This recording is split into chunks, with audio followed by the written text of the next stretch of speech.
Today I have 4 questions that I want to answer about disposition in teaching.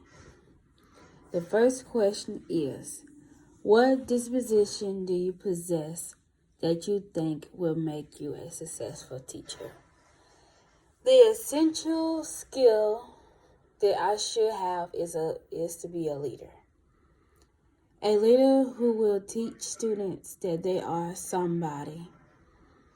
They can pass any obstacle that may come their way that my students will face in the future.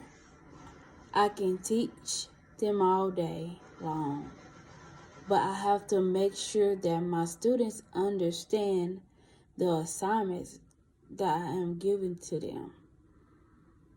Because the assignments that I give to them will be based off the tests they will be tested on in the future.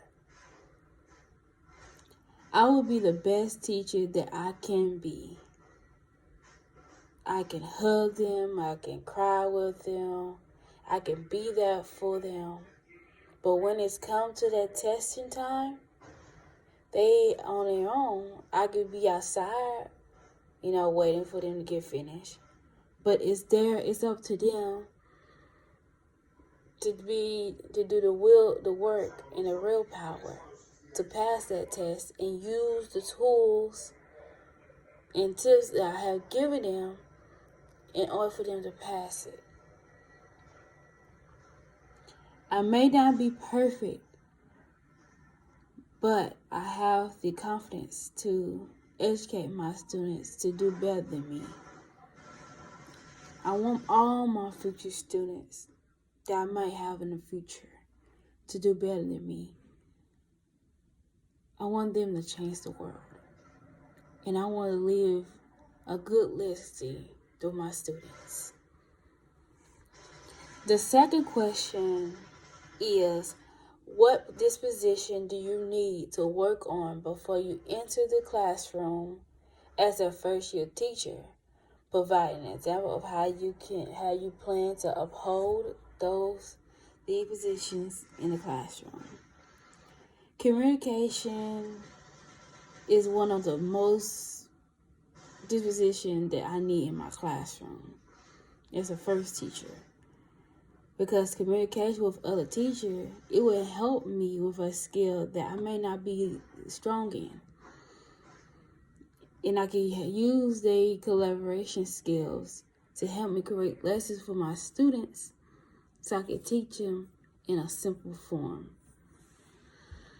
Educators, as me, have to build good relationship with families and students to learn about their culture, community, and gender. Communication with different families, so I get to know each student in my future classroom.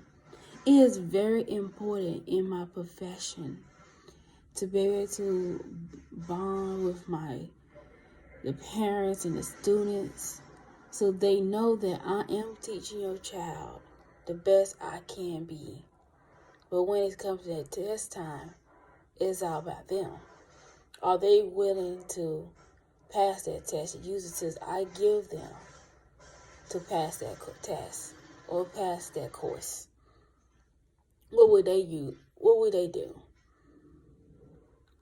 And I want to ensure that my lessons are simple for my students to understand. I want to be confident in facing different families when I become a teacher.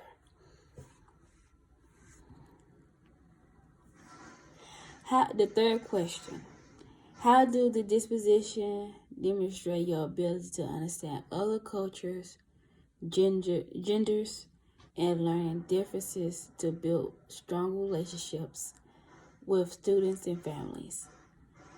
And how does potential bias affect teaching?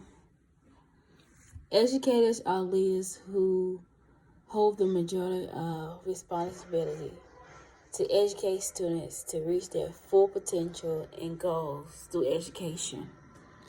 A good educator is willing to inform students not by their skin color, education abilities, social studies, social status, or ethnicity background. Educators must build good relationship with families and students to learn about their culture, community, and gender, which I would need to do in the future. Each day will be challenging for my students to experience what they may face one day. It will hurt me knowing the difficulty and hardship my students would face in improving their academic performance, but I, as that teacher, will give them the tools and tips they need to achieve in life or on a test they are supposed to pass. We will be there for, we all will be there for our students, no matter the cost, no matter the circumstance. I will be there. Sometimes I may not always gonna be there, but I'm gonna try my best to make one of them. And I, as educators, have the unexpectedly gifted that God had given us to educate our future students to be the best in the future and the best before them or in before us. And we must take that risk as educators to teach our future student the best we have.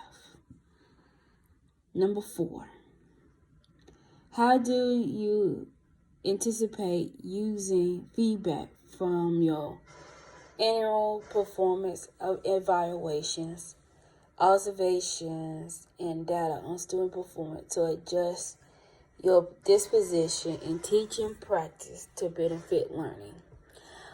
For me, I feel like is by using my students' assessment data that I get back from the state to create lessons based on the subject area they need help on the most.